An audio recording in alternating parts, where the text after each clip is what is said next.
Thank you. So my second question, how many of you have been in this gallery before, aside from the docents, right? And what do you think about the change? Wow. Positive, do you like it? I liked the other color. I like this color too. Okay. It's good to take a little getting used to. It is a dramatic change. Big change, but you know what, it's changed from where it was located. Yeah. So. Okay. Before orange? It was sort of Yeah, a shine on orange. Right, salmon color. So I want to start with a little exercise. Denise, if you want to come up, let me introduce Denise. Denise works with me. She is our project manager for all of our big projects.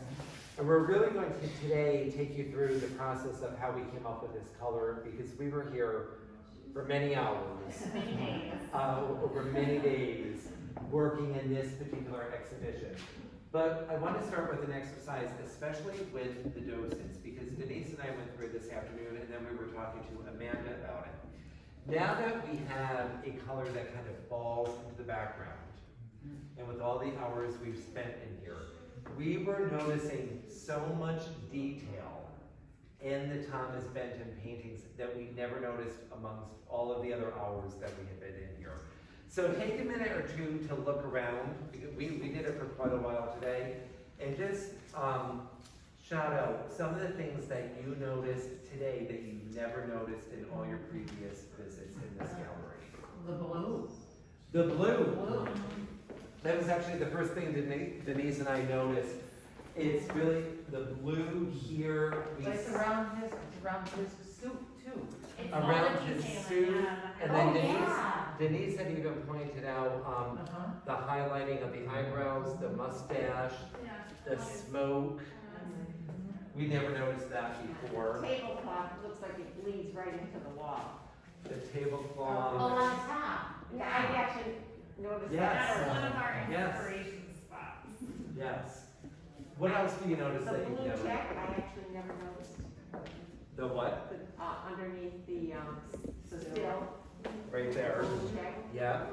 And I had never noticed, Denise pointed this out, the flower that the little girl I has. have always noticed that. What else? You can even see it in the hardwood floors. You over can there, see it in the which hardwood I did not floors. notice before. Yeah. Very good. What else do you notice that you didn't see before? The blue salt and pepper shaker. The blue salt. Oh, chick sounds like. Oh yeah, no, you're right. I did not see those before. Right. So really, when we spent more time in here, now that the wall color has changed, and the reason we wanted to do that is we felt that the other color, it was so overpowering to the artwork itself. So Denise and I began the process. We always like to do our research first, so we like to learn more about the artist. Did everybody read the recent article in the Wall Street Journal on Thomas Benton? It was actually very, very good. So the Wall Street Journal, the person wrote, the artist's mural series captures a vigorous, varied country as it sinks into the Great Depression. I thought that was really a very, very good description of all of this, as it tells this huge, really very big story here, and all different demographics going on throughout the story. So Denise and I, like I mentioned, we like to do our history ahead of time, know about the artist, what they liked, how they painted. So this series is from 1932 called The Art of Life in America by Thomas Mach Benton. We know that he lived from 1889 to 1975. What I didn't realize that this is all egg tempura on oil glaze on linen. So I thought that was very, very interesting. And then really going through and taking a look at the colors we were dealing with. The problem we had here initially was because we had these very bright walls, we were fighting with those very bright walls. So when we start, We always start with our small deck first, and then we go up in size. And what we're sharing with you is even good for your home too. One thing to know about the human eye, the smaller a sample is, the darker it's going to appear to your eye. So you always want to keep that in mind with any paint that it would be. So we start there, then we go to the bigger size samples. And it is always very helpful to have a bigger sample like this and having two people. Because Denise and I started, we really didn't know what direction to go in. We started with greens and we went to yellows and we went to blues and we kept trying and trying. And then holding up different samples and then stepping back and taking a look at it, except we did have that very, very bright wall to contend with as well. So then we started looking at colors, and then Keith came in and actually changed all the lighting in here. So then we have to start over again. Because lighting plays such an important role in how the color is going to look.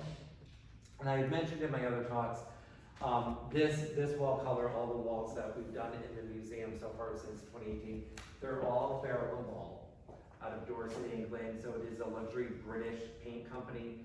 Many of the museums around the world use it. The reason being, one, we can get a very, very nice flat finish. It's called state emulsion. Two, it's got very high levels of titanium dioxide and organic pigments, giving it great depth of color.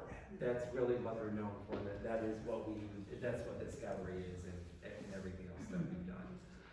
So once the lighting was changed, Denise and I came back with all of our big samples and then really started to try to figure out within all the colors in here, what could we do that is more of a neutral? Because everything that I want to do for the New Britain Museum, no matter if it's a permanent collection or a temporary collection, I don't want the wall color that Denise and I pick out to stand out from the art. It should really support the artwork, but it should be secondary. It should kind of fall to the back. I don't want to take center stage with any of the colors that we pick. So then we started looking at some of our neutral colors. Here we have some yellow, here we have some purplish pink color. We did look at quite a few yellows over time because there are so many entities behind me. There's another yellow. Yeah, through here. So we were trying to do that, and then we ultimately decided to move toward the blues because in the background areas, there's a lot of blues to work with. So we just kept pulling out samples like this one until we could find a family of color that was going to work. Any questions so far? Good? The other reason that we look, and this color actually is called light blue. It's number 22 by Farrow Ball. It actually has a silvery undertone, if you can see it. Some people might see it more as a gray, but it's a very, very subtle blue with a silver undertone to it. I see it as a green. You do see it as, some people might see it as a green. There's a different lighting up there. Thank you, and I was just about to say that. Even as you walk around the gallery, and Farrow Ball is known for that, with all that organic pigment in the paint. Even within one room, you can see how much the color changes because of the way that the light is picking up on the organic pigments in the paint. So even if you use this paint in your house, it'll be dramatic from morning, afternoon, and night. It really does change a lot, but you can really see it in this gallery with the way the lighting is situated. And then as we were going through the process as well, we didn't want to extend the sky. That was a conversation at one point, but we did not want to take the liberty of trying to add on to what Thomas Benton did. So we weren't going to do that, but again, it kind of falls away from the sky, it blends in, and that really allows us to focus more on the art. If you remember in the past, when you would look at the art in here with those bright salmon walls, you can still see, if you've never been here before, there's a little bit of the salmon right around. Keith will be upset that I pointed it out. Right around the trim of the doorways, you can see the salmon color that was throughout this entire room. What I want to make sure, the test that Denise and I do every time for any exhibition, if it's poetry of nature or a permanent collection, is when you rest your eyes onto a painting, does your eye just stay on the painting or does it keep bouncing back to the wall color? If it bounces back to the wall color, I don't think we've made the right choice. So that is the test. Choose that other color. Say that again? You did not choose the other color. I did not choose the other. No. When the museum put it on social media, I'm like, I did not do that. No. No. So, and again, it's like anything else, it does take some getting used to, especially if you've worked here for a long time and you've seen that color for a long time. It's like some of the big homes that we do, you know, we spend a long time picking out the colors for a client. We do it and then they're almost a bit shot. It takes a little bit of getting used to.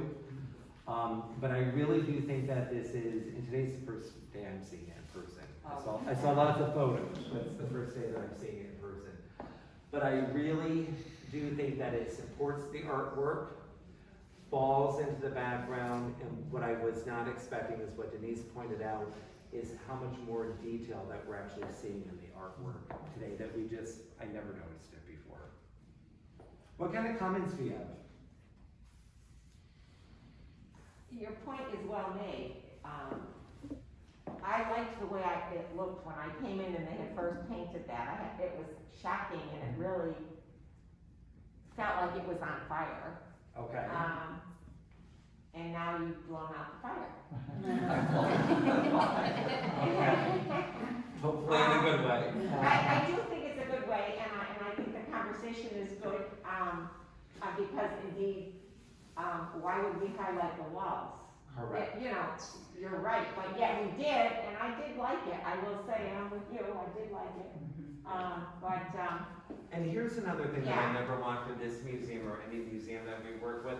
I don't want somebody leaving saying, oh, remember the paintings in that blue gallery, or remember the paintings in that, because it's not about the wall color, it's about the artwork that was in there. So I don't, that means that the wall color was too strong and that's what you remember rather than the artwork. So that's where we're always very, very careful.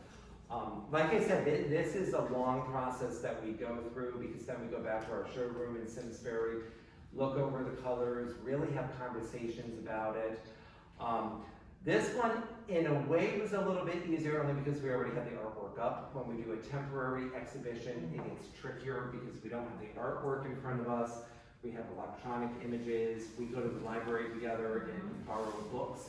If we can find high resolution photos in books and work from there. This was a little bit different in that we were able to be here in person to do the color consulting for it. Yes? When I was here with our grandchildren last year, they came in this room and got agitated. I mean, they came into the red, Yes. and they didn't see the painting at all. Thank you for that. Yeah, and I do agree with that. Again, overwhelming. It was too strong of a color, and it really took away from the experience of looking at the arch. Thank you. What else? Tina? I just wanted to go back to your point about more detail popping out. At least and I've been in this gallery many times since this exhibition went up. And I'm just finding that it's so soft that my eye is just drifting more easily. And I'm actually going more towards the middle and more towards the center and just catching much more, and I'm just kind of drifting over it. Whereas before, I almost feel like it was pulling me back to the wall. I don't know, it's really just quite a transformation. Because now you can stand there and really see the story that Thomas Gently Benton unfold. is telling. Yes, it just kind of unfolds in a softer way. Yes. What other comments do you have about it? I think the detail is much clearer. I do too, and honestly, I was not expecting that. And Denise and I went through a few hours ago, and we were anxious to come in here and see it. I had only seen the photos of it. I do think the detail is much clearer. But again, I think part of that is your eye is not going back and forth between that bright salmon color that was here, and you already have bright colors in the paintings themselves. Yes. And I've always loved his artwork anyways.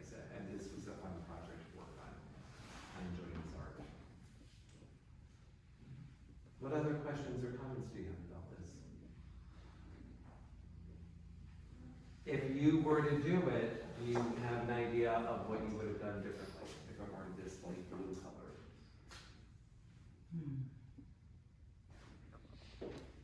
I wouldn't have guessed this color. Do you like it though? I'm getting used to it.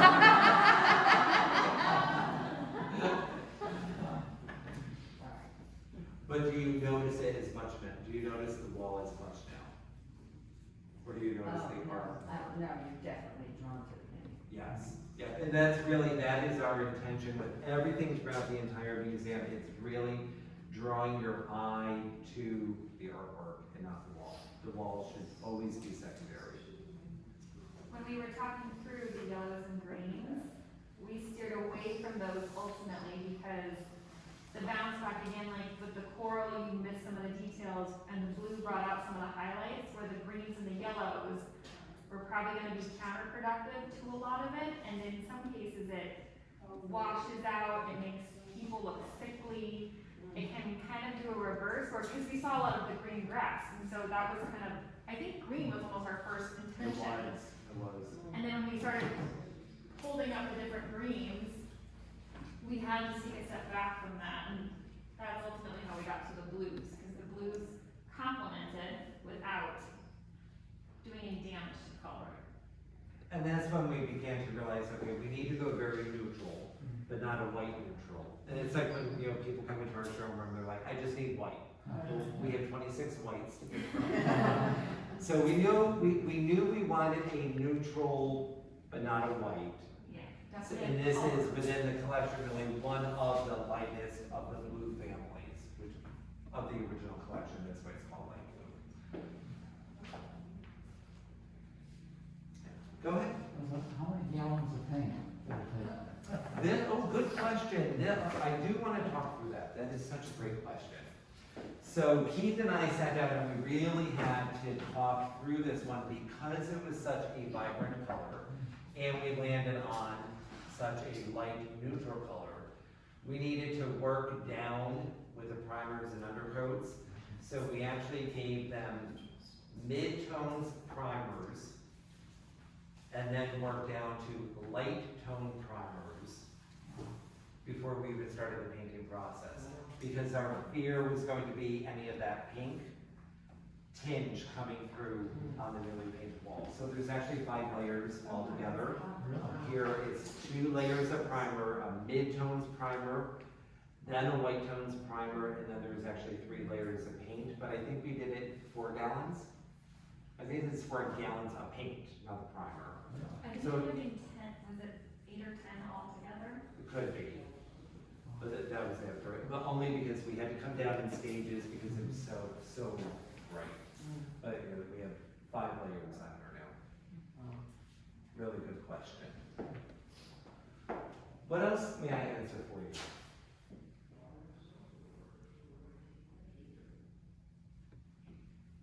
And I'm sure as you're sitting here, you're still noticing things that you have never noticed before. And related to that, I mean, because you have 5 different types of paint primers, so how long does the whole process take? Did you paint it, you let it dry? Actually, they did this over 3 days, I think. Was it 3 days that this was done, start to finish? From taking down all of the artwork, doing the first coat of primer, you can redo it in about 4 hours. Doing second coat of primer, then the next day they did layers of the paint. And I think he said by 3rd day morning, They were hanging again. they were hanging everything up again. They're Yeah. really fast. They are really fast. I mean, really, the hard part in here is just because the murals are so big, you know, so it took several people. I was looking at the Instagram post that the museum was posting, and like, it took several people to lift these. That is really the tricky part with this process. But the painting, pretty fast. Even when we did Poetry of Nature, I think our 3 team, days. our team did that, and they were in and out in 3 days. Yeah, so pretty fast process. What color lighting do you have to use? In here, the lighting, Throughout, is it the same? this one, they're not all updated yet, but this one has been updated, so they are LEDs. They are 3000 Kelvin with a 95% color rendering. So they're very, very good bowls, and obviously for a museum. We have similar ones in our showroom at a 90% color rendering.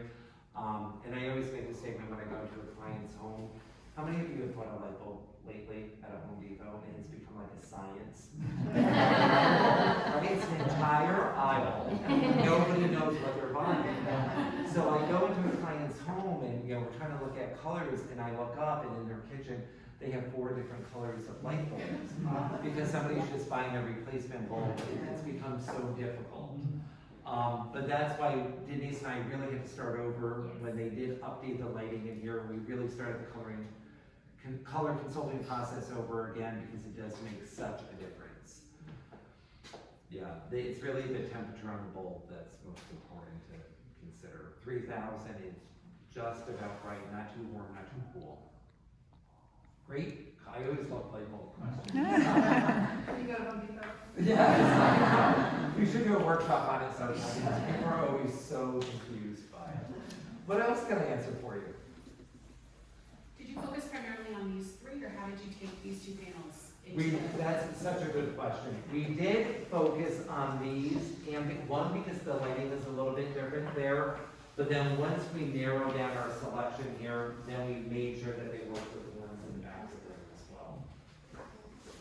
And to take into consideration the black and white style Thank coming you. in as well. That was the other thing too. We knew that This, TV you was can going really away. see that. It would be Yes. black. Yeah, this Yeah. is so different. Maybe it's the lighting, but it just really pops now. It Yeah. pops. Yeah. Yes. What other questions or comments can I answer for you? This just gives you a totally different feel. So, a totally different feel. And maybe it was the comment about your grandchildren, their agitation.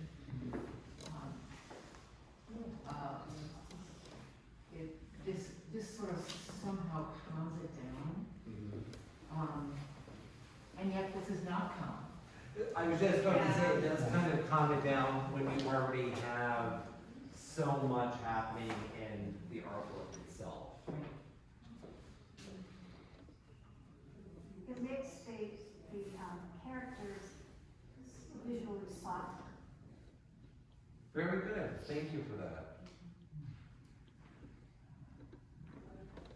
Other thoughts, comments, questions? We did bring, we have a lot of the big samples that we call these A4 samples. Feel free to go through that table and take a look. Just if you have any thoughts on something that you would have done differently in here, you're more than welcome to take a look at those. And basically when we pull them out, we're just holding them up near the artwork and seeing what. Funny, when you hold that up, I think, well, that's kind of cool. I can see Well, your I randomly grabbed this one. I was just gonna ask you if that was a contender, because No, we really don't. Well, it's strong, but yet it wouldn't have that same effect as the other color. Correct, correct. Because I wanted to go completely opposite direction. I wanted the Yeah. walls to Just go away, to Yeah. resend, and let the artwork stand on its own. Good. Well, I am here if you have any questions. Feel free to take a look at any of the colors over there. But both Denise and I are here, and we'll be able